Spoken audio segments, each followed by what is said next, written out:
Adelaide of Italy, also known as Adelaide of Burgundy, was a remarkable figure in medieval European history, whose life bridged the worlds of political power and deep Christian faith. By the age of 19, she had already been a princess, a queen, a wife, a mother, and a widow. At 19, she was imprisoned and kept in what was practically solitary confinement. Born in 931 into the influential Burgundian royal family as the daughter of King Rudolf II of Burgundy and Bertha of Swabia, Adelaide was destined to play a pivotal role in the political and religious affairs of her time. Although born a princess, she had little choice but to marry, as royalty in that era was expected to form alliances through marriage. In 947, at the age of 16, Adelaide wed Lothair II of Italy in a strategic alliance aimed at solidifying her family's influence. However, the short-lived union faced significant challenges, particularly from Berengar of Ivrea, a rival claimant to the Italian throne. During their 3-year marriage, they had one heir, a daughter, before Lothair's untimely death, suspected to be by poison. After Lothair's death, Berengar sought to consolidate his power by forcing Adelaide to marry his son. Refusing to submit, she was imprisoned and endured great hardship. In the Middle Ages, young queens were valuable political assets. If they aspired to wield influence, they had to quickly become skilled navigators of the complex political dynamics of the many entangled kingdoms of Europe. To become formidable political players rather than mere pawns, queens sometimes had to master the art of escaping from castle fortresses. Adelaide was eventually rescued from captivity by allies and taken to a secure fortress. From there, she petitioned Otto I, the Frankish king, for aid and protection. Adelaide's resilience during this period of captivity cemented her reputation as a strong and virtuous leader. She escaped with the help of a priest and sought refuge with Otto I, the Holy Roman Emperor. Their union not only altered the course of European history but also strengthened the Holy Roman Empire. The nobles of Italy, seeking freedom from Berengar's unjust rule, joined Pope Agapetus II in inviting Otto, the German king, to invade Italy and restore justice. Otto met the popular ex-queen in Canosa, and they were married on Christmas Day, 951.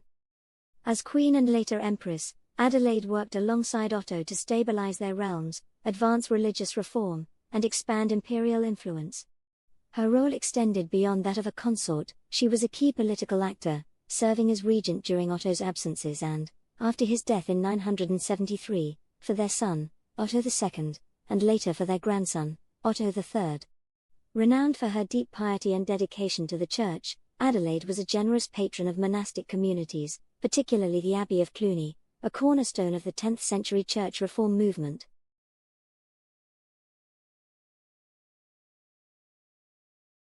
Adelaide's contributions to fostering peace and unity were not limited to patronage. She actively mediated disputes, advocated for the poor, and worked tirelessly to promote Christian values within the empire. Her marriage to Otto lasted 21 years, until his death in 973. The couple had 5 children. Adelaide was as popular among the German people as she had been among the Italians of Lombardy. In her later years, Adelaide retired to a convent, dedicating herself to religious life. Her final significant act of charity was traveling to Burgundy at the age of 68 to reconcile her nephew and his rebellious subjects. Just 16 days short of the millennium she believed would bring the second coming of Christ, Adelaide passed away at Celles Abbey on December 16, 999. She was buried in the convent of St. Peter and Paul in Alsace. Some of her relics rest in the reliquary chapel in the Basilica of the Sacred Heart at Notre Dame. Saint Adelaide was a devoted wife, a charitable and beloved queen, a zealous empress, and a just and able regent. Her canonization by Pope Urban II in 1097 immortalized her legacy as a saint and a model of Christian virtue. Her life exemplifies resilience, faith, and compassion, as well as the complexities of female leadership in a male-dominated era. She is venerated as the patron saint of victims of abuse, brides, widows, empresses, and step-parents, reflecting the many roles she embodied with grace and fortitude. Her patronage of brides and widows honors her experiences of marriage, loss, and remarriage, while her role as a stepmother demonstrated her ability to nurture and unify. Adelaide's feast day, celebrated on December 16, commemorates her enduring legacy of faith and service. She is remembered as a symbol of the power of faith to transcend adversity, inspiring both her contemporaries and future generations. Her life is a profound example of how spiritual devotion and moral leadership can shape history and leave an indelible mark on the world.